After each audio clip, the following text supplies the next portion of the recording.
seems like the entire, the ongoing relationships in the set, that tone carried through for all. So you have probably, I'm guessing for you as an actor, had a different experience than you had on any other kind of set. You had a very collaborative, safe kind of, I'm just guessing it's like something lesbian lovely. But it's a safe set. So it does feel like a safe set. It's not as if people wouldn't argue. It's also like family. And what's the worst fight y'all ever had on set? That you can talk about. You didn't really talk about any of them. No, we can't. About your family's business, and I wouldn't be talking about that. We've had some real highs and lows. Overall, it really was a collaborative experience and a very warm collaboration among a lot of people. And there were moments when it all went to hell, and we just had to regroup and pull it back together. But I do have to say that it really was a different set. Like people really talked to one another, and if somebody had a problem with anything, whether it was a scene or someone else's behavior, it was addressed really quickly. And I just felt so heard on the set in a way that I don't, often feel heard. I did a film called Book of Eli, which is coming out in January, I would say. And that was an amazing experience, and I attribute it to the fact that the Hughes brothers are biracial and raised by lesbian. You wanted to hear everything.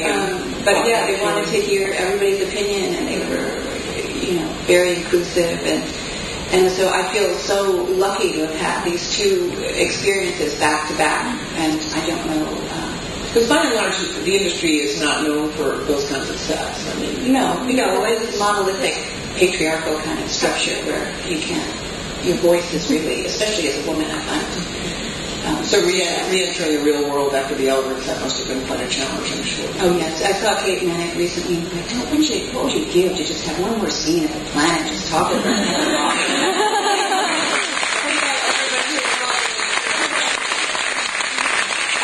You started out, so did you go, I'm going to change culture in America? You did change culture. I did.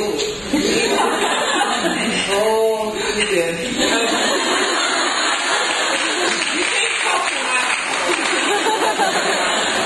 Certainly Sunday nights were. I asked how we feel. What do you want me to ask? And you're like, did they realize the sales of hummus that went through the roof on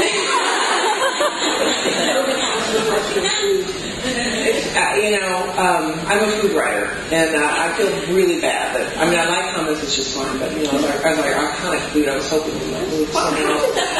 Hummus speaking our iconic food. Vegetarian, it's got that little hint of multiculturalism. There's a class around it. The classes that you bring it for potluck. Those scrappy little baby carrots that are stop people from bringing the hummus and the baby carrots for potluck. My work would be done here. But we're getting off the tangent here. So, we were talking about, seriously, there's social change. Did you start out going, this is my life's political work, or did you say, I have an idea? I said I had an idea. I just don't think it works to say, I'm going to change culture, or I'm going to do something political. You start out saying, I really want to tell good stories. I want to tell good stories and entertain people, and if it works, then that would be a glorious thing.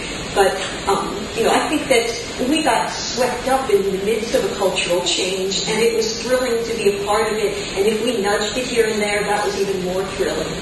But I would never take it any farther than that. Well, see, jump in, go ahead. Well,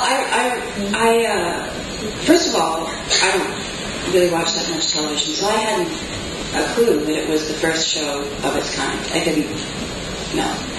And then it came time for us to do press, and I remember talking to you, and you told me, oh, it's not political, and I thought, the first thing I thought was the personal is political, and then I thought, I'm very excited about the notion of helping some young girl in the middle of nowhere who has no access to any larger community and can find herself represented in however flawed a way on television and realize how wonderful she is. And if that's political, then I felt very political. And you did that, I think.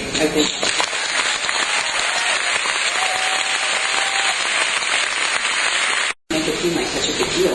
It's a big deal. Yeah, but I do think giving somebody the safety and the room to be authentic is incredibly important, because everybody needs to be heard, and not the voice that they think other people want to hear, but their true voice. You can bring home some more comments. But you yourself got an education about issues for gay, lesbian, transgender, and other queer folks. I mean, in the beginning, you went to Yale College, so you probably thought it was the issue, but you had that glass open. Completely. I learned what a twink was. I learned what a dental dam was. But seriously, the thing that I think that I learned the most clearly was how connected we all are. And that, gay issues are also women's issues, because homophobia is a form of misogyny. And I feel much more motivated to speak out when I see something that I don't like or that just smells wrong.